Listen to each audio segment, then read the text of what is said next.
ఇవాళ సాయంత్రం నువ్వు పెద్ద పార్టీ ఇస్తున్నావు, ప్రిపేర్ అయిపో. దేనికన్నా? దేనికంటావేంటయ్యా?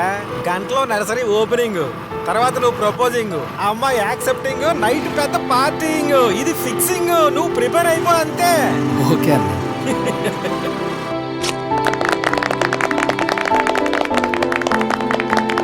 Thank you. మొక్కలని ఎక్కడి నుంచి తెప్పిస్తారు మీరు? నువ్వు చాలా బాగున్నారా? కలెక్టర్ గారు కూడా మంచిది. వెళ్ళొస్తాను సార్. ఓకే చాలా బాగుంది. ఇదంతా భలే అరేంజ్ చేశాం కదా. ఇదిగో శాంతి, ఈ ఫ్రెండ్స్ బయట వెయిట్ చేస్తున్నారు. నేను ఇప్పుడే వస్తాను.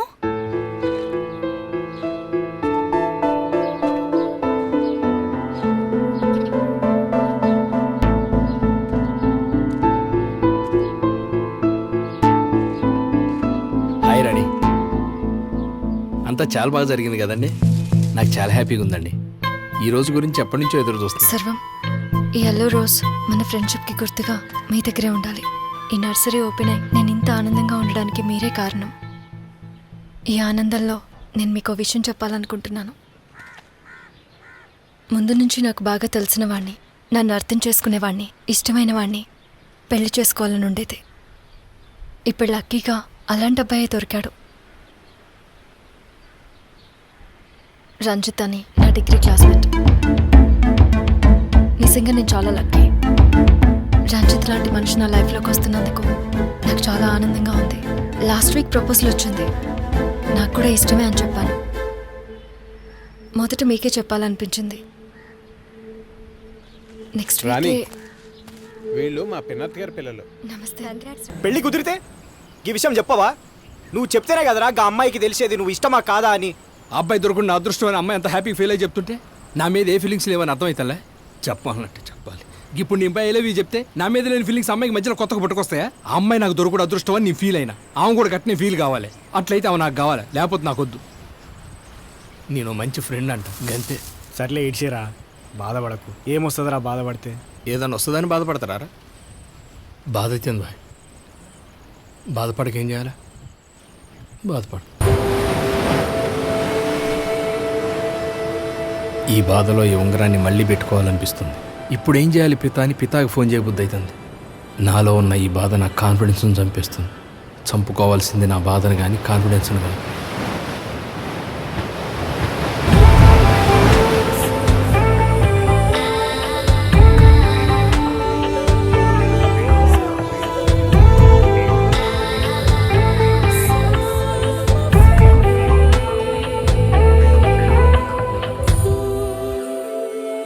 మాదరారు రండి చెట్టు గారు. పిలుపుకి వచ్చినప్పుడు లేరు, వస్తారో రారో అనుకున్నా. సంతోషం. షిరిడి నుంచి ఈ రోజు పొద్దున్నే వచ్చానండి. ఎందుకే అమ్మాయి ఎక్కడండి?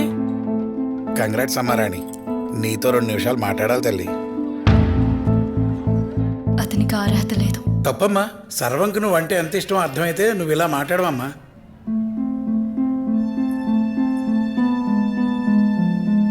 ఆ రోజు రాత్రి నేను అక్కడి నుంచి తప్పించాలనే తపన. సారీ సార్, గ్యాస్ రెగ్యులేటర్లో లీకేజ్ ప్రాబ్లం ఉంది. ఒక్కసారి చూడండి సార్. నువ్వు అక్కడి నుంచి వెళ్ళిపోయిన తర్వాత అతని ముఖంలో ఆనందం నేను చూశానమ్మా. ఆ కింద పోర్షన్లో నేను ఉంటాను. తన అమాయకత్వాన్ని అలసుగా తీసుకుని ఆ జేసీ చాలా తప్పులు చేయించాడమ్మా. కానీ ఆ రోజు నుంచి తన ఉద్యోగాన్ని కూడా లెక్క చేయకుండా జేసీకి ఎదురెళ్ళి మరీ నీకు నర్సరీ శాంక్షన్ చేయించాడమ్మా. ఒక్కసారి బాగా ఆలోచించమ్మా. ఇప్పుడు ఆలోచించకపోతే తర్వాత నువ్వు ఎంత ఆలోచించినా ఉపయోగం ఉండదు తల్లి.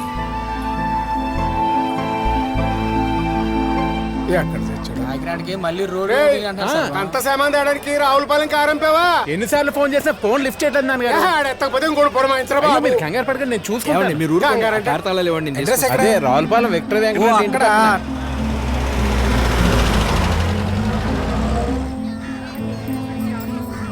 రండి అవతాను గారు, రండి. ఏంటండి పెళ్లి పనులు ఇంకా జరుగుతున్నాయి? అయిపోవచ్చునండి, అయిపోవచ్చు. సమస్తం ఆగంతయ్యా. సిద్ధ మహోదయ. కొత్త ఫోన్ రా, ఇన్సూరెన్స్ వచ్చేసింది. మళ్ళీ సేమ్ రింగ్ టోన్ అంటే టైం అవుతుంది. పెళ్లి కొడుకు ఎక్కడండి? హాయిగా మంచం మీద కూర్చోక అంత ఎత్తులు కూర్చున్నవేట్రా? రంజిత్, గురుగారు వచ్చారా? అమ్మో, గురుగారు వచ్చారు. ఆయనకి అన్ని ఏర్పాట్లు రెడీగా ఉన్నాయి కదా. తొందరండి గురుగారు. ఆశీస్సులడాయనా, ఆశీస్సులు. లే బాబా, సాగిందా గురుగారు? దీర్ఘాయుష్మాన్ భవ. బాగానే సాగింది బాబు. రంజిత్, నేను చెప్పినట్లు నీ రూము నైరుతిలోనే తీసుకున్నాను గురుగారు. మీరు చెప్పినట్టు 4 అడుగులు ఎత్తులో కూర్చున్నాను. నా ప్రియ శిష్యుడు అనిపించుకున్నావు. అబ్బా ఈడెందుకు థ్యాంక్ యూ గురుగారు. రే యాదగిరి, పిత గురుగారు తనే పెళ్లి కూతురు రాణి. మొన్నటి వరకు మీ సేవలో పనిచేసేది. రాణి ఫ్లవర్స్ నర్సరీ నీ ఓపెన్ సేవ కాకినాడ. మీరు ఇక్కడ ఉన్నారా? పంతులు గారు మీకోసం మండపం మొత్తం ఎదుగుతున్నారు. వెళ్ళు నాయనా వెళ్ళు, ఆ తతంగం ఏంటో చూడు. చేసేది. ఏమ్మా, మీ సేవ అంటే మున్సిపల్ ఆఫీస్ పక్కనున్న మీ సేవేనా? అవునండి, అయితే నా ప్రథమ శిష్యుడు సర్వం నీకు తెలిసి ఉండాలి. తెలుసండి. చూసావా, నువ్వెవరో నాకు తెలియకపోయినా నీకు అదృష్టాన్ని ఎలా తెచ్చానో. అంతా గ్రహాల లీల. నీ పుట్టినరోజు నాడే సర్వానికి నీ అసలు పుట్టిన తేదీ తెలిసింది. నిన్ను వివాహం చేసుకుంటే అతని ఉద్యోగం ఊడుతుందని నిన్ను మర్చిపోమని చెప్పాను. ఆనాటి నుండి నీ కోసం ప్రయత్నించడం మానేశాడు. రేపు మీరు ఆఫీస్కి వస్తున్నారు, ఈ పూల్ లెక్క బ్రైట్గా ఉంటున్నారు. మీరు రిజైన్ చేసి చెప్తా. ఎందుకు? ఇంత పెద్ద నర్సరీ ఓపెనింగ్ అంటే ఆ మాత్రం టెన్షన్లు ఉంటాయి. ఇవన్నీ మర్చిపోయి హ్యాపీగా పడుకోండి, రేపు ఓపెనింగ్లో కలుద్దాం.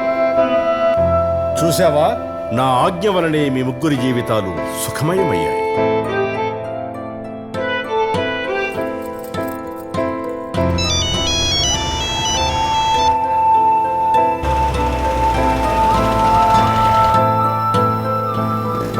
ఇప్పుడు రాణి ఆడుందిరా. పిల్లలు కొంచెం బయటికి వెళ్ళి ఆడుకోండి. ఇప్పటికైనా మించిపోయింది ఏం లేదు. ఒకసారి సర్వంకి ఫోన్ చేసి మాట్లాడు. నేను చేయలేను, నాకు అర్హత లేదు. సర్వం నా కోసం తన నమ్మకాలన్నీ వదిలేశాడు. అతని ప్రేమలో నిజాయితీ ఉంది. చేసేతో నన్ను చూసి ఎవరైనా అయితే అనుమానపడి అసహించుకొని అక్కడి నుంచి వెళ్ళిపోయేవారు. కానీ సర్వం అలా చేయలేదు. ఎలా బయటపడాలో తెలియని నన్ను అక్కడి నుంచి తప్పించాడు. నా ప్రేమలోనే నమ్మకం లేదు. తత్కాలు చెప్పింది నమ్మి సర్వంకి దూరం అయ్యాను. పాపం, తనకి తన మనసులో మాట చెప్పే అవకాశం కూడా ఇవ్వలేదు. అతని ప్రేమని పొందడానికి నేను అర్హురాల్ని కాను. నేను కాల్ చేయలేను. యాదగిరి, ఫోన్ ఒకసారి రాణికి ఇవ్వు. హలో మేడం, రాణికి ఫోన్. రాణి మాట్లాడు. రాణి రాణి, నీకు అర్హత ఉంది. నువ్వు తత్కాల్ చెప్పిన మాటలు విని నమ్ముండవు. తత్కాల్ ఫోన్లో నా మాటలు విన్నాకే నమ్ముంటావు. అందుకే నాకు దూరం అవ్వాలనుకున్నావు. అందులో నీ తప్పేం లేదు రాణి. నీ ప్లేస్లో ఎవరున్నా అట్లనే రియాక్ట్ అవుతారు. ఇదంతా నా బలహీనత వల్ల జరిగింది. ఇప్పుడు చెప్తున్నా విను. అదృష్టం కోసమే నేను ప్రేమించిన. ఆ ప్రేమే నన్ను మార్చింది, నన్ను నేను నమ్మేలా చేసింది. ఇప్పుడు నా జీవితంలోకి నువ్వు రావడమే పెద్ద అదృష్టం. ఇప్పుడు చెప్పు, ఆ అదృష్టం పొందే అర్హత ఉందా?